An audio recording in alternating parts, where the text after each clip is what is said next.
Tinapay mula sa langit. A daily morning devotion with CRC family.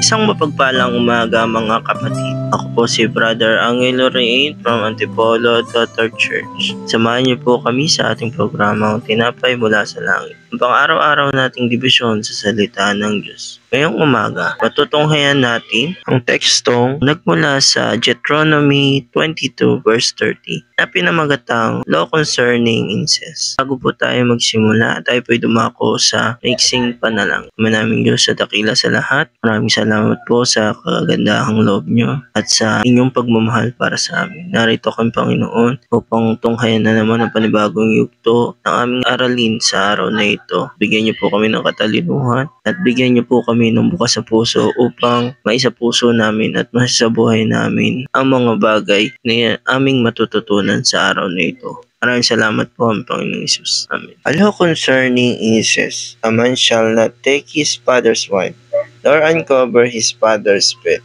Ang pahayag na ito ay parte ng kahanayan ng mga batas ng panuntunan at ibinibigay sa mga taga-Israelita na tumutukoy sa mga usaping patungkol sa pamilya at mga pag-uugaling sexual. Ang pinakatutukoy ng araling ito ay para mapanatili ang kaayusan ng moralidad at respeto sa loob ng isang komunidad. Ano nga ba ang incest? Ang incest ay isang sexual na gawain sa pagitan ng magkapamilya o malapit na kamag-anak. Kabilang dito ang sexual na gawain sa pagitan ng dalawang tao na magkadugo at kung minsan ay sa pagitan ng magkarelasyon dahil sa pagkakataon. A man shall not take his father's wife. Ito ay maaaring tumutukoy ang isang senaryo na ang anak na lalaki ay umibig sa asawa ng kanyang ama matapos itong mamatay. Ito ay kabilang sa uri ng incest. Kahit hindi sila magkadugo dahil ang anak na lalaki ay nagmula sa kanyang ama. Sa number 1 point, pag ang lalaki ay nakapag-asawa sa kanyang katandaan, isang dalaga, at siya ay pumanaw, ang kanyang anak na lalaki ay may pagnanasang asawahin ng kanyang salukuyang asawa. Ito ay isang uri ng incest at ang gawaing ito ay pinagbabawal ng batas. Ano nga ba ang mga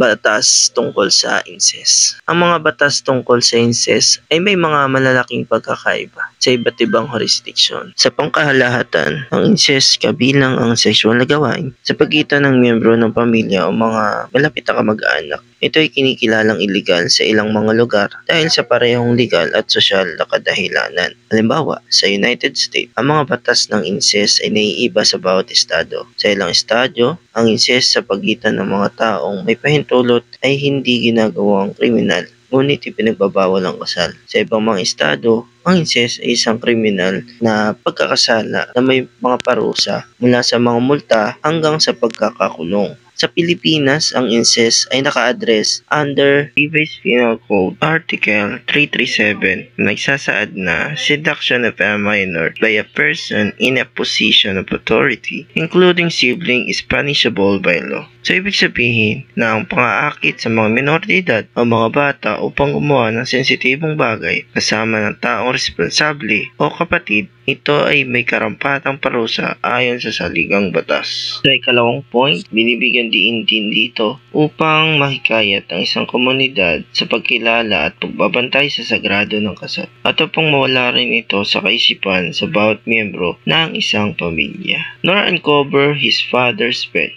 Ito ay katulad ng uri ng immoral na relasyon ng mga Kristiyano sa Korinto. Ang kamuhi-muhi ay tanggap. Sinaway sila at pinangaralan ni Apostol Pablo tungkol sa mga bagay nito. Sa Deuteronomy 22 verse 30, hindi dapat pakasalan ng anak ang ibang asawa ng kanyang ama. Sabi naman sa 1 Corinthians 5 verse 1-2, nakarating nga sa akin ang balitang mayroong kabilang sa inyo na gumagawa ng immoralidad. Kinakasama niya ang asawa ng kanyang ama kahit mga pagano ay hindi gumagawa ng ganyang kahalayan. At nakukuha pa ninyong magmalaki. Dapat sana'y mahiya kayo at malungkot at ang taong gumagawa ng gayon ay dapat ninyong itiwalag. Sa Israel naman, ang incest ay nabibilang bilang isang criminal offense. Ang batas sa kanila ay pinagbabawal na magkaroon ng sexual relationship between sa mga family member. At kung sino may mahatulang guilty ay magkakamit ng kaukulang parusa, kabilang narito ang parusang kulong. Ang detalye ng batas nito ay matatagpuan sa Israel Penal Code kung saan ipinakita ng pinagbabawal na pagkakaroon ng relasyon ay may karampatang parusa. Number 1 point, ito ay tinuturing bilang isang incest union